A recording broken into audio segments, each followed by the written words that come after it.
Hello and welcome to this webinar on smart rings. My name is Ben Wood. I'm the Chief Analyst and CMO here at CCS Insight, and I'm joined by my colleague Kane McKenna, who works in our connected devices team with lead responsibility on the wearables category. We're delighted to share some thoughts on this hot topic. We're just about to publish an extensive spotlight report about the smart ring market, which will go live later today. And Kane will be sharing more details of that report during this session and some of the insights that it contains. For those of you who don't know CCS Insight, we're a research and advisory firm with an established track record of more than 30 years, and we have a strong focus on telecoms and connected devices. We're also the exclusive research provider for the GSA, that's the Global Mobile Suppliers Association, and they're focused on the 3G PP roadmap and the development of technology from a supplier perspective. At CCS Insight, we cover multiple areas spanning telecom services, mobile operators, network innovation and infrastructure, connected devices, including smartphones, wearables that we're talking about today, spatial computing, spanning virtual and augmented reality, enterprise transformation, and a wide range of detailed consumer trackers and forecasts. We're also very well known for our predictions event that's been established over the last 15 years. And this event is actually coming up very soon on the 8th and 9th of October. It's free to attend. So if you haven't signed up already, please do visit ccsinsight.com/predictions to get registered. And then finally, for any clients joining us today, please don't forget you have online access to all the research that you subscribe to through our online portal, CCS Insight Connect. Unlike other research firms, we don't have a seat-based model. So if your company works with CCS Insight, you have access to the research that you subscribe to. And if you haven't got a login or you haven't got access, just drop me a note or anyone in the CCS Insight team, and we can sort that out for you very, very quickly. Anyway, without any further ado, I'm going to hand over to Kane. He's going to lead this webinar on smart rings, and I'll be back to help with the Q&A. In that vein, please do feel free to submit questions as we go along using the question button, which is down below next to the chat button. Hopefully you'll be able to find it, and we'll be happy to address any questions at the end of Kane's presentation, which will last approximately 30 minutes. So Kane, without further ado, over to you. Yeah, thanks very much, Ben, and thanks to everyone on the call today and watching the video recording later on. So this webinar is going to present some of the highlights from our upcoming spotlight report about the latest trend in wearable technology, smart rings. As Ben said, as a company, we've been tracking the wearables market for well over a decade and have been at the coalface for many of the biggest and most impactful announcements over that time. Our dedicated report on smart rings covers the size and scale of the market as it stands today and how we expect it to grow in the future, covers the major players and how they differentiate against one another, current and future use cases for smart rings, as well as challenges facing the industry and its players. We've been researching and preparing this report for quite some time now, and I'm pleased today to share with you some of the highlights from the report. But to begin and just provide some context on the broader wearables market. So I wanted to kick this off with a bit of a high level view of the universe of wearables. I think in recent years, it's been fairly apparent that the market has almost completely calcified around the wrist-worn form factor, and in particular smartwatches.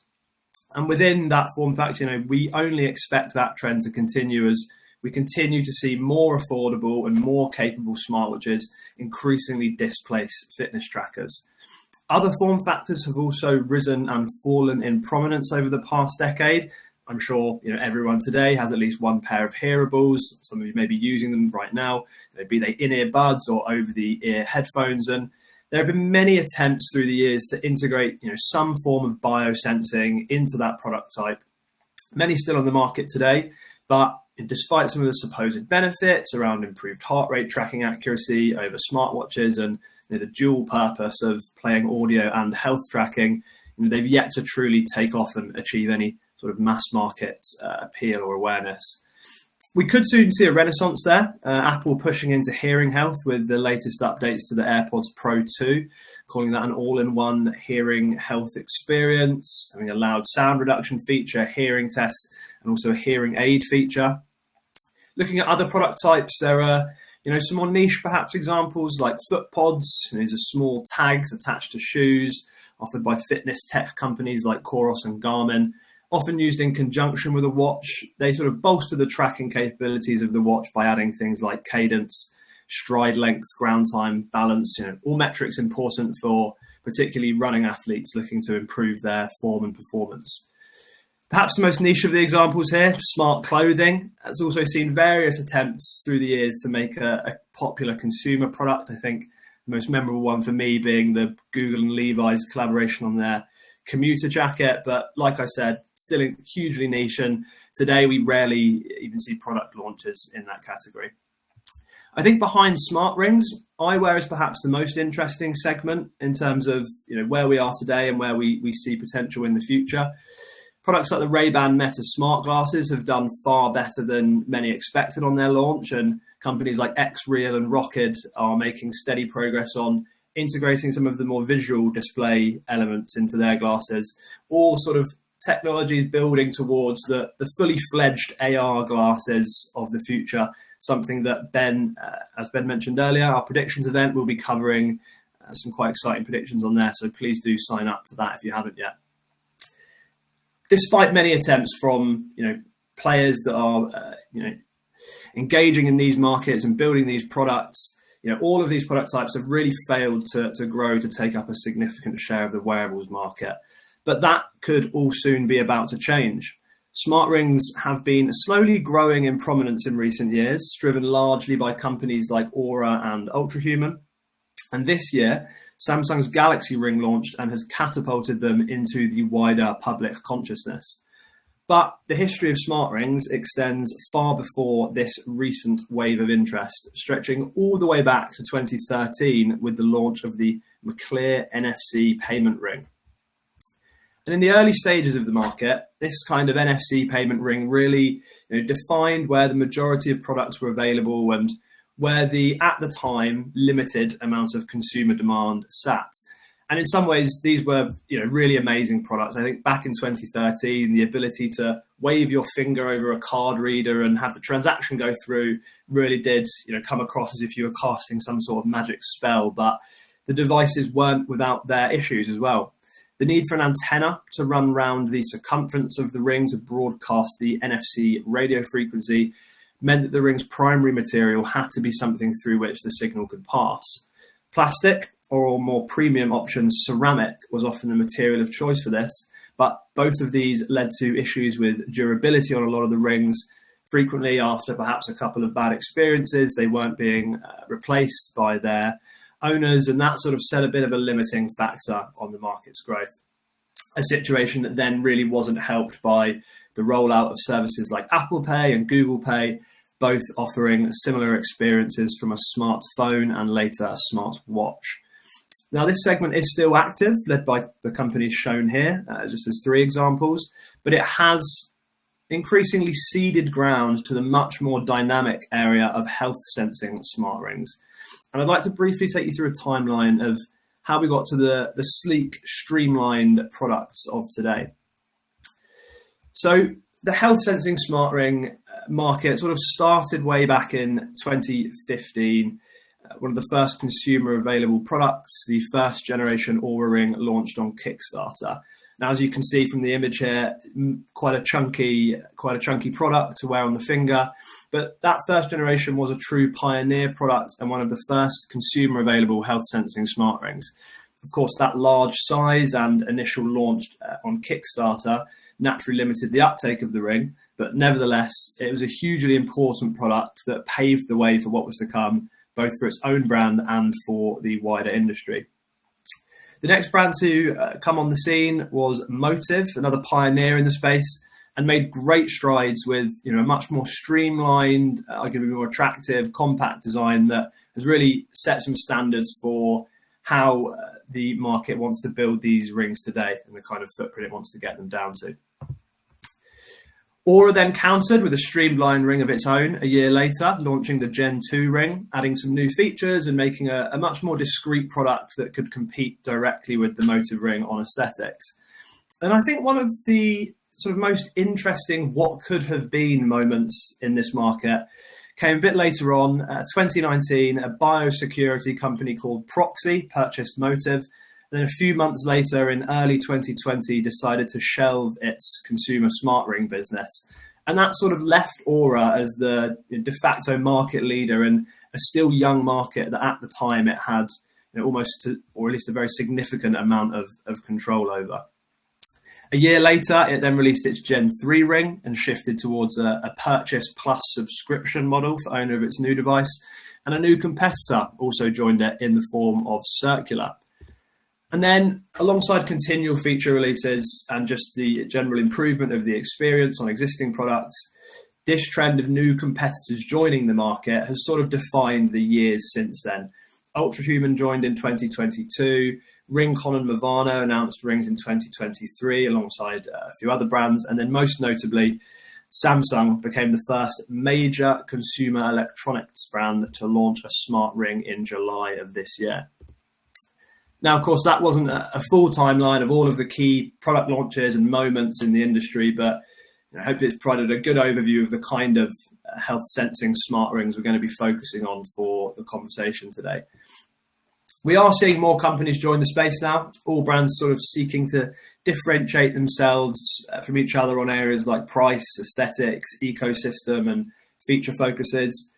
Alongside these advanced rings, though, we're also seeing a groundswell of white label or no-name products finding their way onto online marketplaces like Amazon and Temu.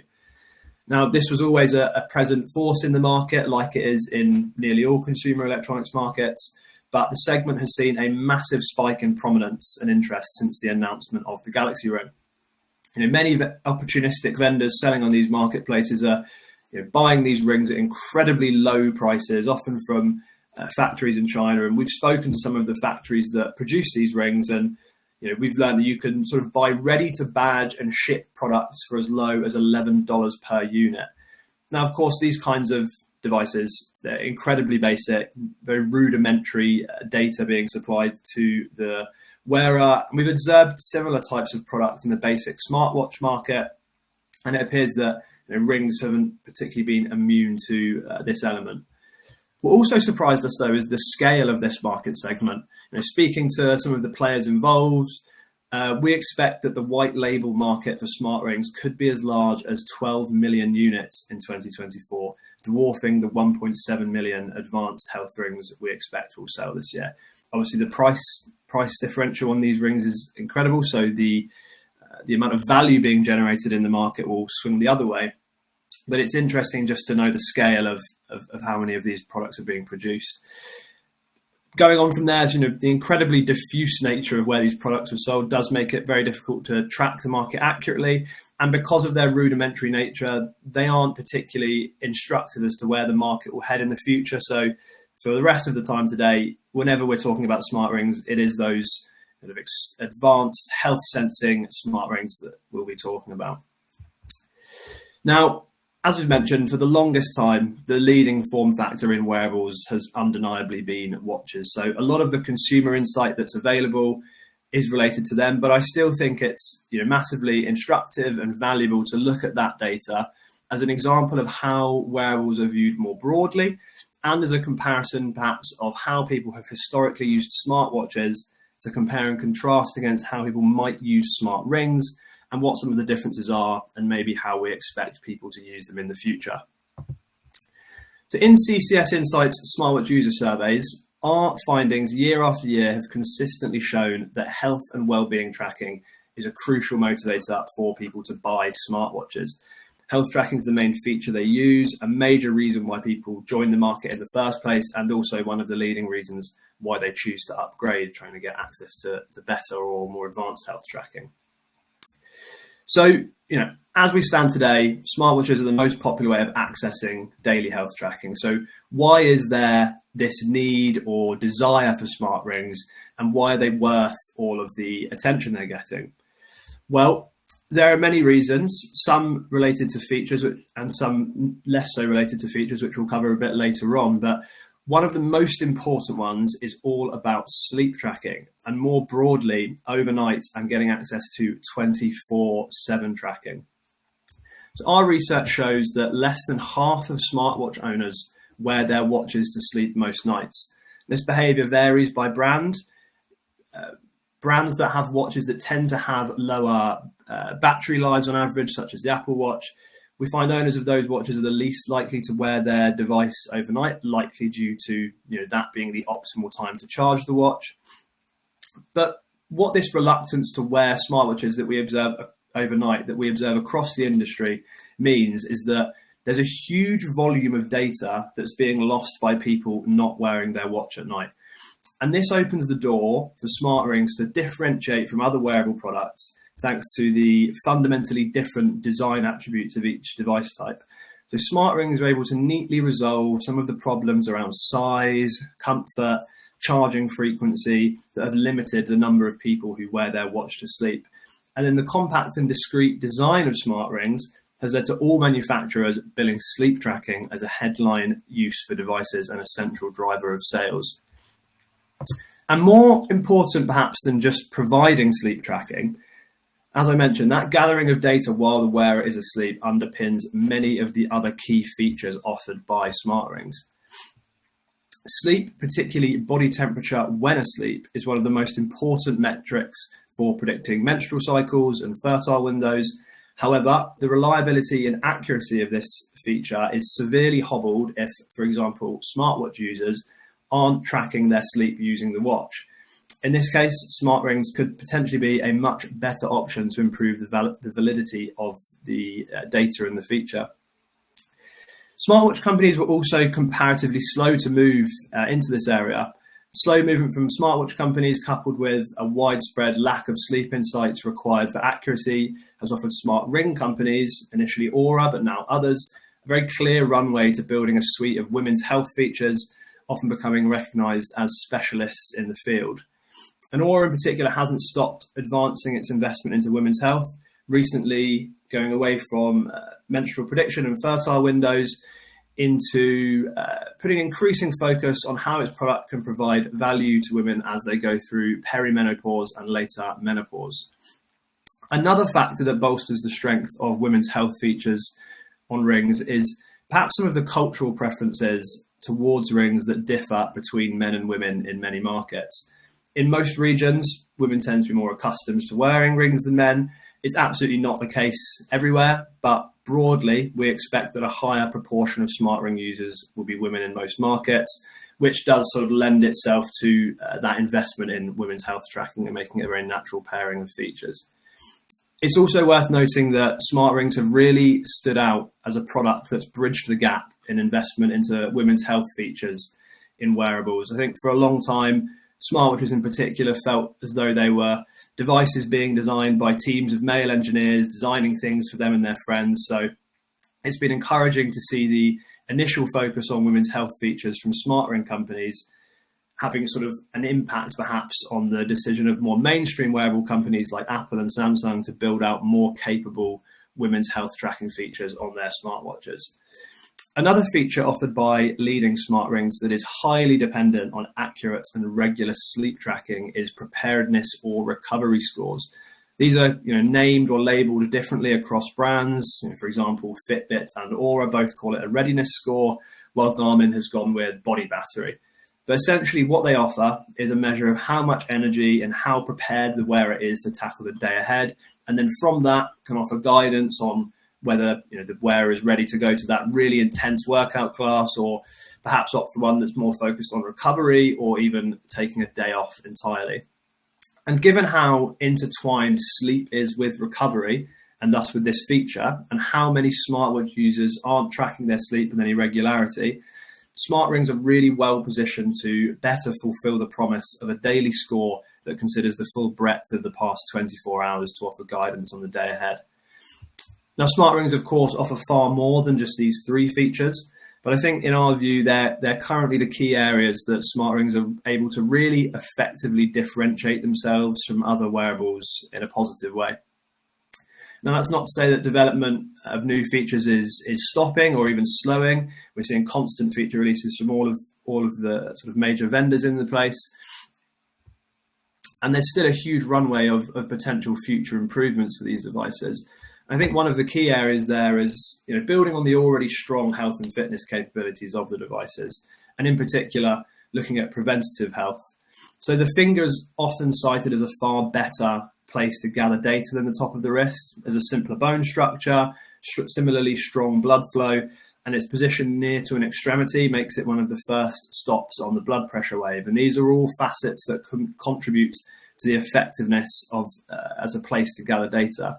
That, combined with greater access to 24/7 tracking, makes smart rings potentially more suited to offering features around preventative health, identifying issues in the body before they become symptomatic. And we're already seeing the beginnings of this sort of feature from some vendors. For example, Aura, through its Aura Labs beta testing service, offers a symptom radar feature, assessing biometric data each morning to detect signs of respiratory symptoms before the user may be fully aware of them. And with many government imperatives, particularly here in the UK, about increasing the education of the public on things like predictive health and preventative health to relieve stretched healthcare services, we expect this sort of feature will be a rich vein for investment across the wearables industry as people increasingly look to take more proactive care of their health.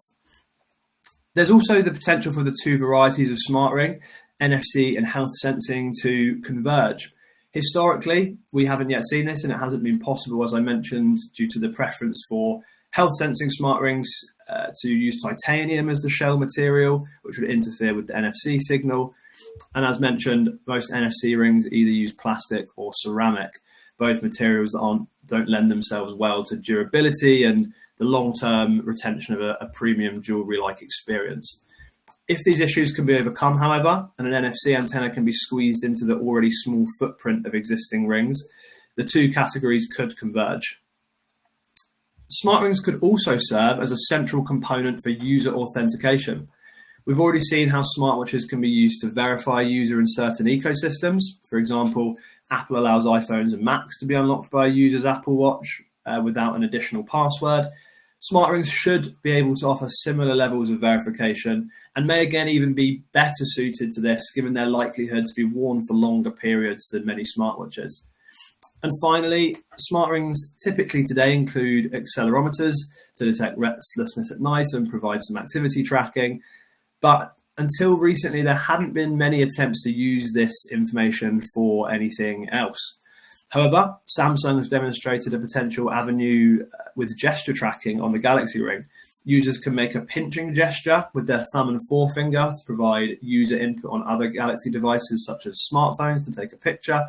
And we believe this is an early indicator of the potential for smart rings to be used for gesture tracking as part of wider device ecosystems. I think this would probably have the greatest value with other emerging technology areas, such as virtual and augmented reality headsets. Recent devices such as the Apple Vision Pro are showing a shift towards hand tracking as a means of input and control rather than handheld controllers. And the integration of haptic feedback in smart rings, a feature that companies such as Circular have been building features for, could also enhance the experience by giving the user some sort of confirmation that an action has been recognized and acted upon. So there's already been huge investment into building this category and all of its features, and it's clear to continue building the features of the future, some of which I've mentioned, that has to continue. So the question becomes, what's the go-to-market strategy and how will this research and development continue to be funded? Now, most companies on the market today are selling these rings via direct sale. This is, of course, the most simple way you can get devices into the hands of consumers, very easy for retailers and consumers themselves to understand. And all it really takes is an upskilling of the sales staff to be able to sell the device and the benefits of it to people. It does have some drawbacks. I mean, it necessarily relies on the constant growth of your install base and constant growth in sales of new devices to fund future feature development and expansion into new markets. But it's a very simple method, and it makes sense that most vendors have gone down this route. Now, Aura used to follow this method, but as I mentioned, with the Gen 3 launch, changed to a purchase plus subscription model with the launch of the Gen 3. Now, one of the major benefits of this is that it provides a constant revenue stream in the form of the subscription side of the business, which can be really useful to fund the development of new features, increase marketing efforts and research and development in general, as well as foster a lot of buy-in from your install base. However, one of the major drawbacks here is that it does potentially pose a challenge for retailers to communicate to customers that when they take that device home, they will have to pay for an additional subscription fee to unlock the full power of the device. And anecdotally, we've heard that this can result in a higher return rate of devices that are being purchased in store when people get home and perhaps realize that it's asking for an additional subscription. If that wasn't effectively communicated at the initial point of sale, that can lead to some buyer's remorse and a higher return rate. And then finally, I think one of the most interesting strategic developments this year has been Ultrahuman's decision to build its Power Plugs application-based strategy. So, of course, still requires the initial purchase of the smart ring. But what this is Ultrahuman's attempt to build out the first ever app store for smart rings. And I think it's a very interesting and unique approach. And what it does is allows Ultrahuman to offload some of the application and research and development investment to third parties. They can then perhaps charge a licensing fee to Ultrahuman, which is then passed on to the consumer, who can then for themselves build a more customizable experience on their device instead of being overwhelmed by the availability of every single feature and perhaps getting a bit lost in the app and finding it a bit intimidating to get truly involved in. They're able to really narrow down the focus on what's important to them. Now, I've sort of mentioned some of the challenges for retailers already, particularly around the communication, around the subscription-based models. But on top of that, as with any new categories, retailers also have to train up their sales staff to tell the story around what benefits it provides to the user. And in many cases, what they offer either alongside or over and above other wearable types.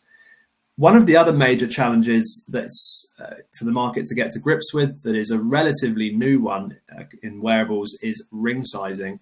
As opposed to smart watches where you might have one or two sizes of watch, a few strap options, the crucial part of the sizing is done by the wearer at home. It can be adjusted throughout the day as the natural swelling of wrists, for example, during a workout, things like that. It can be kept comfortable by the user.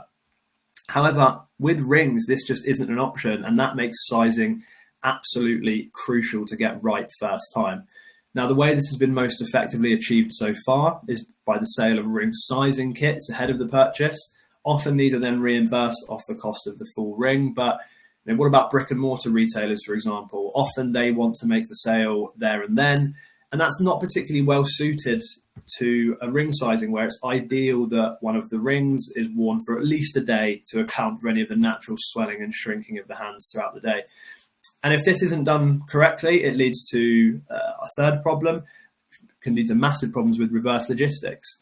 We expect that consumers, despite having perfect guidance, will make mistakes with their sizing anyway.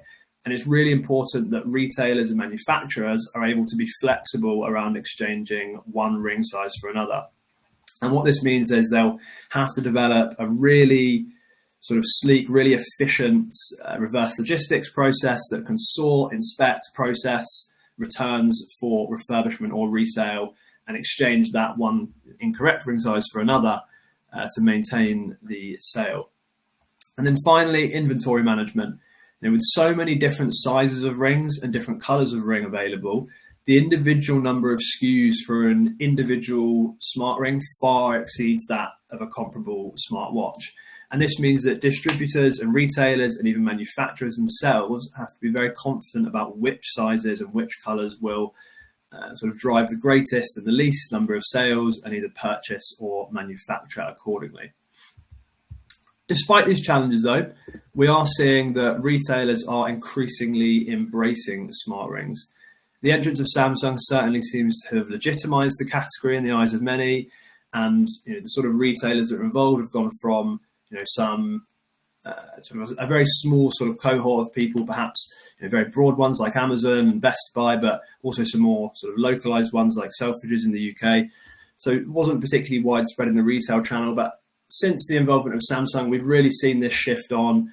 Some more of the operators getting involved, like EE and Verizon and other major retailers in the UK and abroad as well.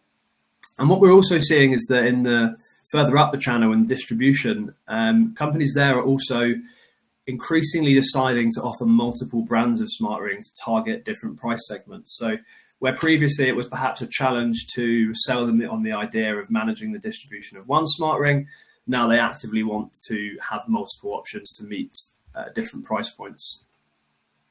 I think one of the most important dynamics in this market is smart rings' interaction with smartwatches. And when you look at this strictly from a feature perspective, I think it can initially seem that smart rings are only offering perhaps a subset of what smartwatches offer, albeit in a much smaller form factor. In some ways, this is true. They both offer activity tracking, various levels of heart rate information, temperature sensing, blood oxygen, sleep tracking. I could go on. But then also the greater footprint that smartwatches have available to them lets them integrate a screen. That allows for arguably improved activity tracking. You can check how far and how fast you've gone. Allows for some productivity tasks as well, of course, being able to tell the time. And then that larger size and larger battery also allows for a power-hungry GPS module to be included in most modern smartwatches. However, the one thing that we've mentioned before that smart rings will have over smartwatches is greater access to 24/7 tracking. And that's really what opens the door to much more effective and accurate provision of features like cycle tracking, preparedness scores, many others as well as some of the yet to fully emerge features like the prediction of oncoming illness. And it's really hard to overstate the importance of what 24/7 tracking unlocks. Getting multiple unbroken days of data allows these devices and the apps that run them to gather a really strong baseline of what our biosignals look like. And then from there, it can tell us when certain things either aren't as they should be, or it can identify unexpected or expected patterns and tell us more and understand more about what's going on in our bodies. On top of this, though, there's also a large percentage of the population for whose smartwatches haven't yet been appealing. And smart rings are offering a really neat solution to some of those issues. So our consumer research shows that among people who do not own a smartwatch, 30% of them haven't purchased one yet, simply due to the fact that they like wearing a normal watch. Of course, transitioning from or deciding to go for a smart ring over a smartwatch opens up that space on the wrist, and the person can wear their timepiece that's been handed down from generations before, or their nice shiny new watch that they've bought, or just something they're particularly fond of, or even a bracelet perhaps. But it really sort of opens up that space, and that's an area that smart rings have a benefit over smartwatches for this audience that haven't yet bought a smartwatch. Other people tell us that smartwatches are too distracting. I think, despite the fact you can turn notifications off on the watch, perhaps for some people, simply having a screen on their wrist lit up is sort of unappealing for that reason. And then finally, 10% of people tell us that they already bought a fitness tracker or a smart ring instead. Now, due to the relative newness of the market, I would expect nearly all of that 10% to be fitness tracker owners, but it does speak to a potential future trend where smart rings could begin to dislodge fitness trackers as the preferred low-profile way of getting access to health and activity tracking, in a similar way that smart watches have done a lot over the recent years. So by and large, we don't feel that smart rings and smartwatches are overly competitive. This isn't a one-for-one sort of transition where we're going to see the smart ring market just take a big chunk out of the smartwatch. I think it is by and large going to be additive to the wearables market. There will certainly be some crossover. Some people may decide to delay the upgrade of their smartwatch in preference of adding in a new wearable to their repertoire. But largely we see them as serving two different audiences. And then also, of course, there's people who will want to wear both. One, I think the way that this will play out is one will be more focused on discrete health tracking, and the other will be more focused on having that all singing, all dancing health and activity tracker that also acts as a smartphone companion on their wrist. So where do we think this market will lead? Well, we expect that after selling just under 1 million units of advanced health sensing rings in 2023, organic growth that was going to happen anyway, alongside the increased interest generated by Samsung, as well as contribution of Samsung's own sales, will lead the market to grow to 1.7 million units in 2024. And from there, we expect this market to continue growing, finishing 2028 with just over 16.2 million units sold. This represents a 4-year compound annual growth rate of 77%, would mean that smart rings account for 8% of the advanced wearables market, a global penetration of just under 0.5%, and a 2028 market value of $4.7 billion. So we have certainly very high hopes for this industry. I think there's a lot of exciting development that's already happened, a lot yet to come. And that transition from the wrist to the finger is going to work well for a lot of people, and also add a lot to the people who choose to have both. Finally, just to call back, this, as I mentioned at the start, this was based off of our Spotlight report, which will be available later today. PDF report with 39 pages of findings and analysis, covering things like consumer insights, some of the forecasting that I've just mentioned, alongside some other context, coverage of the major players as well, and a lot more. And again, last call, maybe second last call for joining up for predictions. This is our annual event. A huge amount of work goes into it. We're all very excited. And it covers broad mega trends affecting the whole industry, such as AI, and also some much more focused ones. So please, if you haven't signed up, it's completely free. Please do sign up. And with that, I will open and pass over to Ben for Q&A or any final comments. Thank you very much indeed, Kane. Fantastic overview. As we mentioned at the beginning of the seminar, we have a report which is being published today on smart rings. If you'd like more information on that, don't hesitate to get in touch with us directly. And of course, some of the insights you saw there in terms of market sizing, profiles of the individual players in the market, some of our expectations for where it goes are included. Kane, you'll be delighted to hear that we've had a number of different questions come in, both through the chat and also through the question box. Let's start with the ones that are in the question box. And we've had a question come in asking how CCS Insight thinks that operators can differentiate their smart ring offerings from competitors, and what unique value propositions they can offer. That's a pretty tough call. I mean, in terms of the benefits for operators, maybe we can kind of start with that. And of course, I think one of the things that's been attractive about smart rings, and we've seen EE in the UK, for example, getting well behind the Samsung smart ring, has been the fact that it provides something different for them to offer, particularly in retail. And given their strong push with regards to diversifying what's on offer in retail and finding reasons to get customers to come and visit them in store, that's a very good one.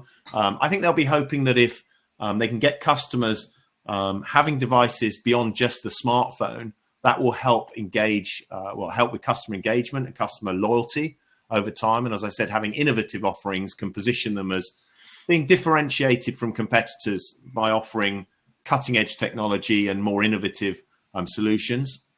In the future, there could be some revenue streams. Obviously, Aura are most prominent with regards to they have an ongoing subscription associated with the ring. It could be that there's some kind of revenue share in there for operators, but of course that's a very small amount of potential revenue right now.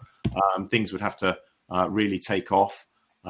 Health and wellness is something that's very popular at the moment, and I think that positioning smart rings fits well with operators' strategy around taking more social responsibility with regards to not only responsible use of technology, but overall societal health and wellness.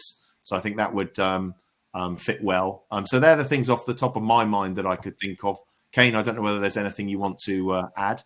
No, I think you've covered it fairly well there. I mean, I suppose just one thing I would add is that they don't have the cellular element that I think a lot of the operators have traditionally targeted when they're trying to sell smart watches. They're trying to get that data subscription alongside it. But as Ben said, it does, particularly as operators try to diversify what they offer, it does provide a great way of, for the customer, spreading out the cost of the device, but also for the operator, getting that more frequent touch point with the customer and sort of building, I guess, a more a more regular and repeatable business with them on things other than just selling, phones and data subscriptions.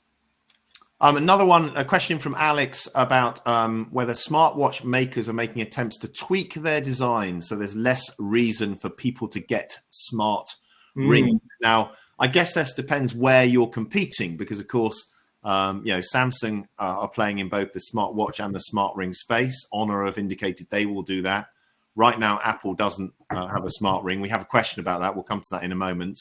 But any thoughts on, the role of smartwatches and smart rings? You did talk about this in your presentation, that they're, perhaps quite complementary. They're not necessarily going to, cannibalize each other. But any thoughts you can share? And then I have a couple of thoughts on it as well. Yeah. They, like you say, they can certainly be complementary as well.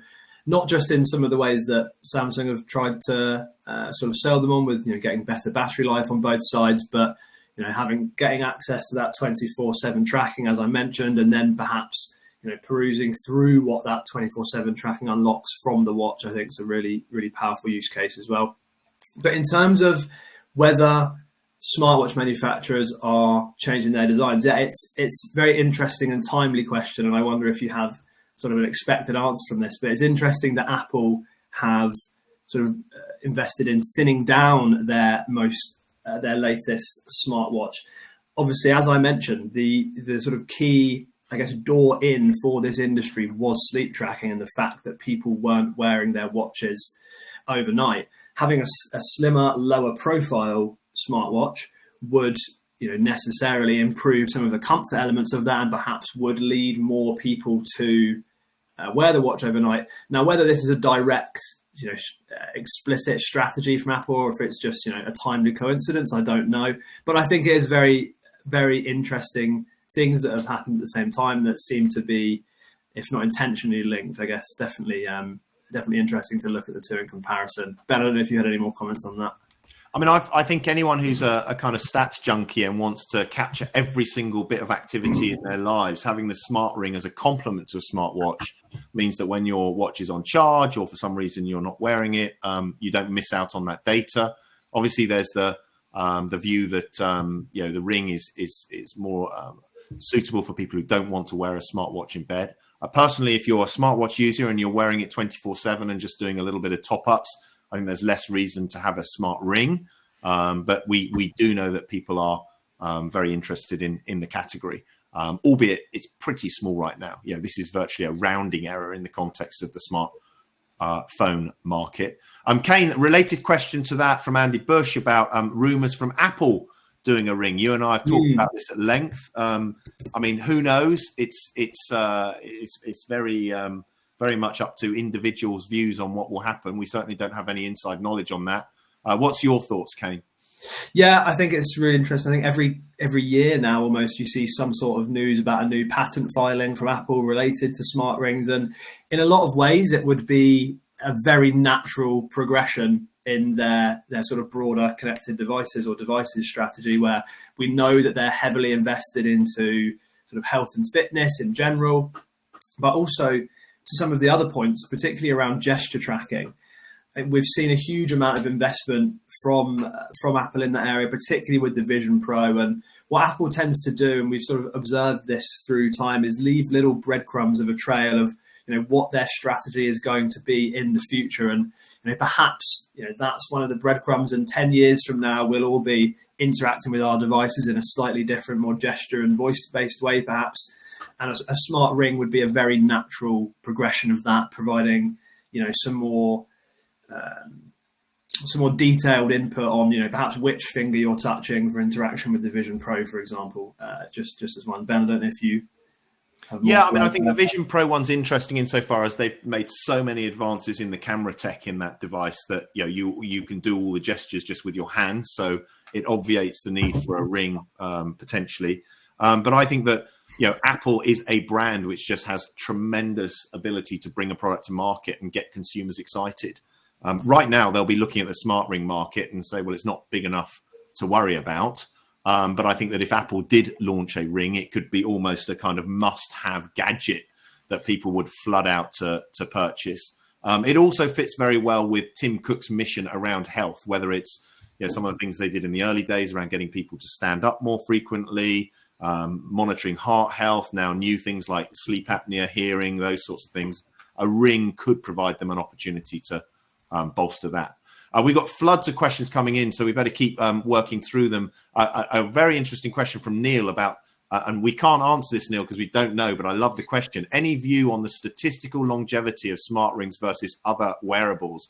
As a long-term Fitbit wearer in recent years, I can attest to it being a device that does not last. Sometimes balks after 12 months. Neil, I hear your pain as a long-time Fitbit user, no longer a Fitbit user, but in the early days, it did feel like you had to have a new one almost every few months. Their product quality was very poor. On payment rings, which I started out my smart ring journey on, I had terrible trouble with those. They were very fragile, partly because of the fact that, as Kane talked about, they needed to be made of plastic or ceramic, and that was brittle. They break frequently. I had a lot of issues with those. My experience with rings so far, and I've used multiple different rings, but the ones I've used the most are the Samsung Galaxy ring, and the absolute longest one I've had on my finger is Aura Ring, which is a constant companion. These devices are made from titanium. They are tough. They're really tough. And I've not had any issues, but they've not been in the market long enough for us to really know on a long-term basis how robust they are. They are a complex piece of technology. The big challenge, of course, will be battery life as well, because it's a very small device which is operating all of the time. So we'll have to see whether their performance fades over time. Let's move on to a question for you, Kane, here from Simon. Are the numbers predictions purely consumer and retail, or do they include potential deployment in healthcare, first responders, workplace employee well-being, and more? Yeah, it's a good question. I mean, we definitely, doing the thinking on this, see them as primarily a consumer product. There is definitely the potential for them to, find their way into more healthcare scenarios, whether that's, being part of a health insurance program like Vitality and sort of opening up the B2B segment there. But I think at the minute, this is still very much a consumer-led product. I think potentially the market's a bit too early and a bit too young to have found its way into some of the more slow-moving, big industrial areas, like giving it to first responders. Perhaps that's an avenue for growth in the future, but yeah, certainly at present, it seems like more of a consumer play. Great question, Neil. Certainly plays to my view that I think there's tremendous potential for the intersection of tech and healthcare. We have a societal imperative to try and get people more active. We also need to do more preventative health. The new government in the UK is clearly doubling down on that. Whether they can deliver it, we'll have to see. But the interesting thing is that these sorts of programs where we can get a society that is healthier and less likely to end up requiring acute care, be that because of being overweight or unfit, or those sorts of things, could be very good. And we could see initiatives in some markets where these are deployed more widely. But right now, our numbers focus primarily on consumer use. Question from John Helliwell. Do you see health tech coming to smart rings that might not be able to be done by a smartwatch? For example, blood pressure. Kane, any thoughts on that? Yeah, blood pressure and blood glucose have sort of been this thing that's been on the horizon for God knows how many years now. And there's just some real fundamental challenges around getting the validity and the accuracy of the data to give anything on that. And I think also the nature of them means that you can't just offer them as a kind of throwaway, here's some information on your blood pressure or your blood sugar. They do need to go through some form of medical approval, be that European, UK or US. Different agencies there would have to approve them because, I think they fundamentally would inform your medical care, or the kind of medical care you would expect to get at the very least. So that's a very, very complex area, and that process can sometimes take years to get through, even when you have a product and an algorithm and a sensor module that's actually capable of getting that validity of data. It can sometimes take a very long way to get to. But one of the things that we do constantly hear is about how the finger is a better place to gather data from. I think I mentioned this earlier, the much sort of more simple bone structure on the finger, as well as relatively being much closer to sort of a lot of capillaries and blood vessels. If you think of the top of your wrist, it's a big old bony thing. It's not particularly the best place to get data from. So perhaps, this is an area where a ring would eventually be, a more suitable place to gather from. But yeah, at present, we haven't sort of had any sort of inside knowledge or scoop on any sort of feature like this being around the corner.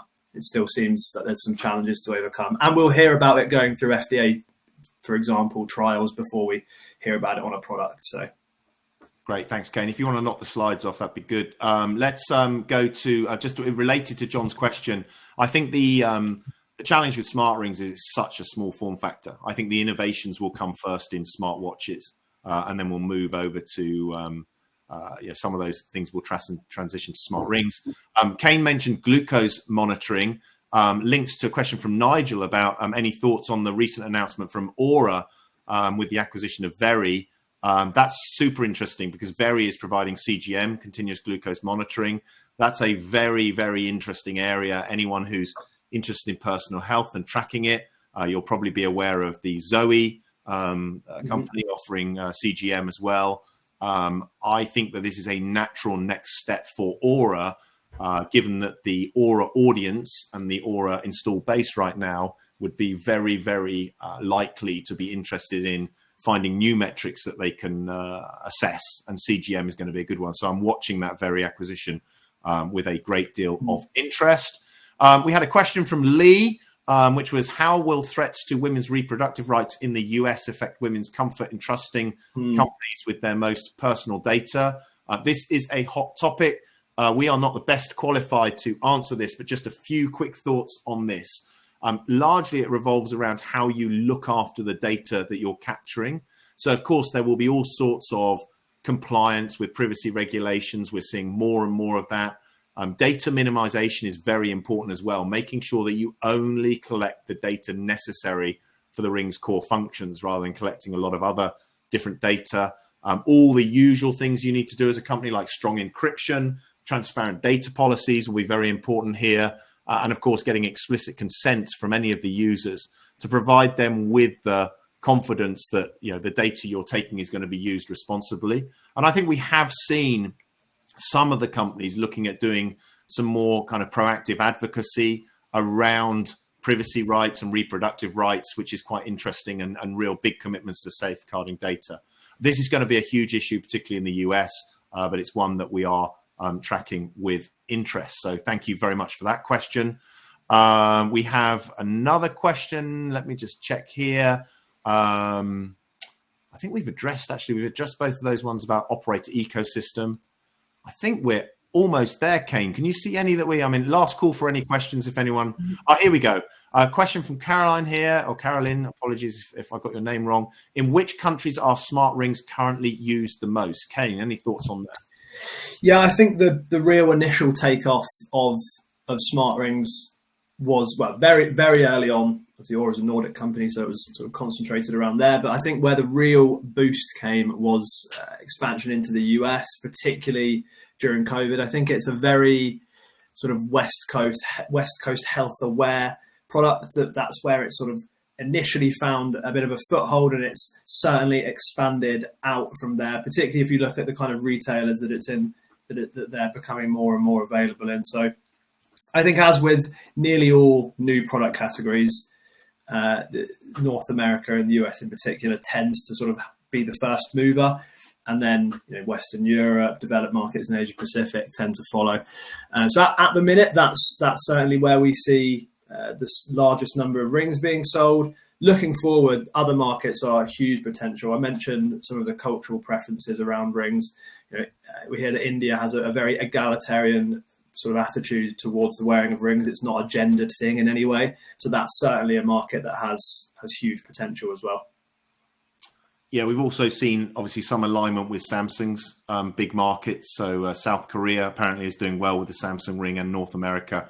But again, in the context of the other products they sell, relatively small volumes. But I think tracking ahead of where they had anticipated. So that's very good. And we'll probably hear more about that in earnings and other updates.